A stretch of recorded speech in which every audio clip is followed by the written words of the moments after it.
J'ai écrit ce livre avec une conviction. La vérité, même lorsqu'elle dérange, c'est une dette envers la République. Chaque page repose sur des documents authentiques, des correspondances officielles, des décisions de justice, des textes réglementaires, des témoignages publics.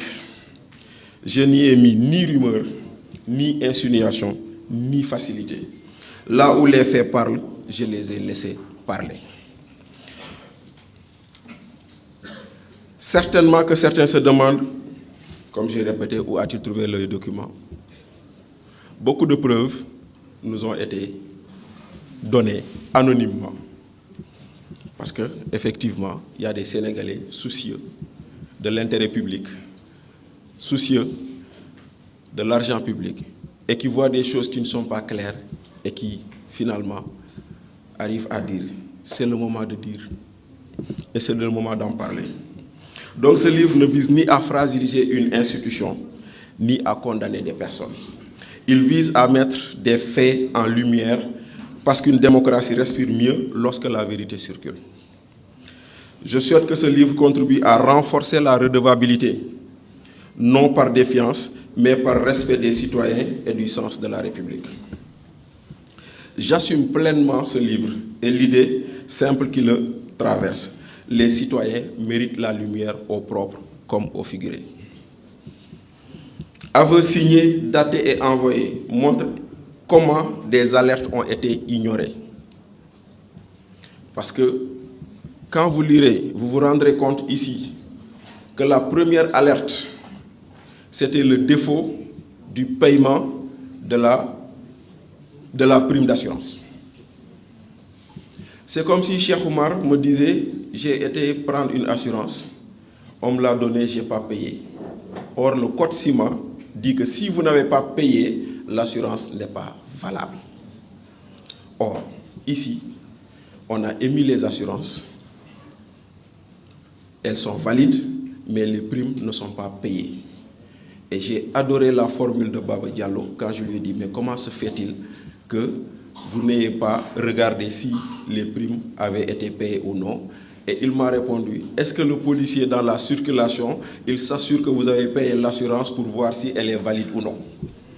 Donc, à mon niveau, en tant que DG de l'ASER, je n'avais pas pour vocation de vérifier est-ce que la prime était payée ou non. Or, celui qui devait le faire, le ministère des Finances, à travers la Direction nationale des assurances, ne l'a pas fait. Et l'argent public qui était supposé électrifier des villages du Wassadou, hein, Ousmane, qui était supposé électrifier des villages à Kermbouki, qui était supposé électrifier Delbi, de Seigne Khadim Mbaké, ici présent, et cet argent-là a servi à payer la prime d'assurance, la caution.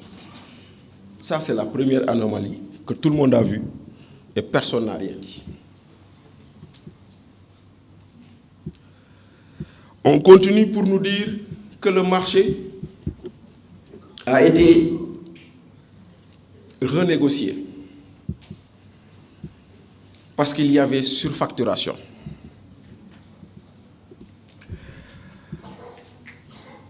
On me dit que Moustapha Diakhaté m'a vendu un bien qui normalement devait coûter 1000 francs, il me l'a vendu 10 000 francs.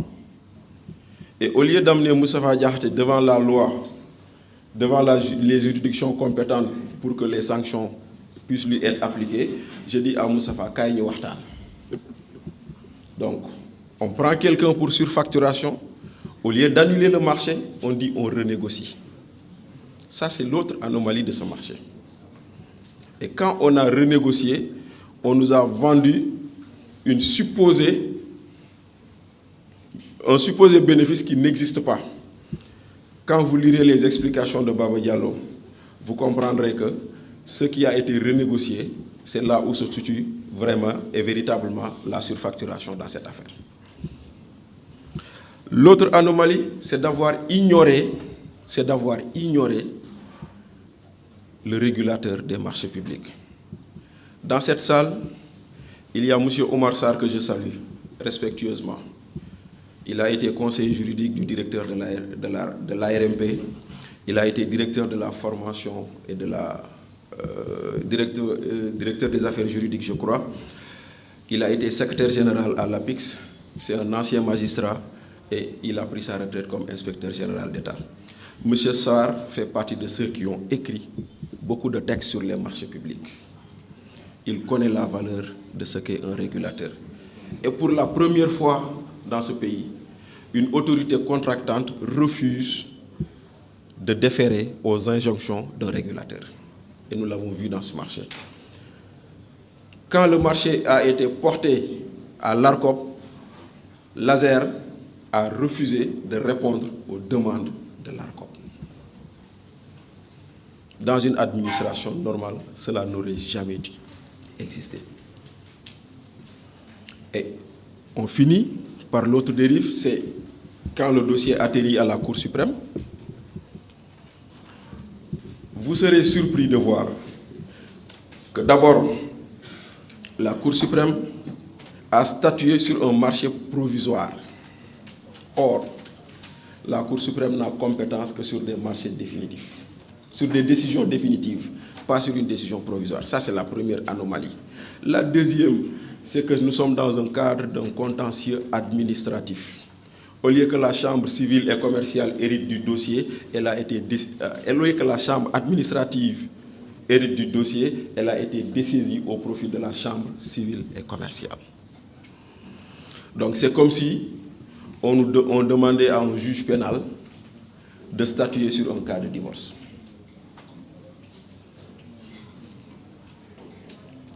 Un juge civil peut statuer sur un cas de divorce, mais pas un juge pénal. Donc, ce document montre comment des alertes ont été ignorées, comment des garanties de validité sans base suffisante et comment les silences ont aggravé le désordre. Mais derrière les chiffres, il y a encore plus grave. Derrière les chiffres, il y a des villages qui attendent la lumière qu'ils ne voient pas. Derrière les chiffres, il y a une pharmacie ou il y a une maternité qui n'a pas de crèche. Derrière les chiffres, il y a une activité économique qu'on arrête très tôt, faute d'électricité. Derrière les chiffres, il y a un forage en panne, faute d'électricité. Donc si on se met à parler de chiffres, c'est bien, mais il nous faut également regarder qu'au-delà des chiffres, il y a des Sénégalais à qui on avait promis la lumière et qui ne le voient pas.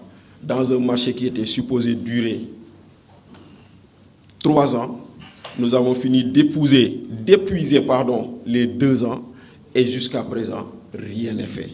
Et la dernière information sur ce marché, la presse en a parlé et ce n'est pas fini. Ce que la presse a dit, c'est vrai, mais il y a d'autres développements qui vont venir et nous en reparlerons une prochaine fois. Car l'enjeu dépasse la technique.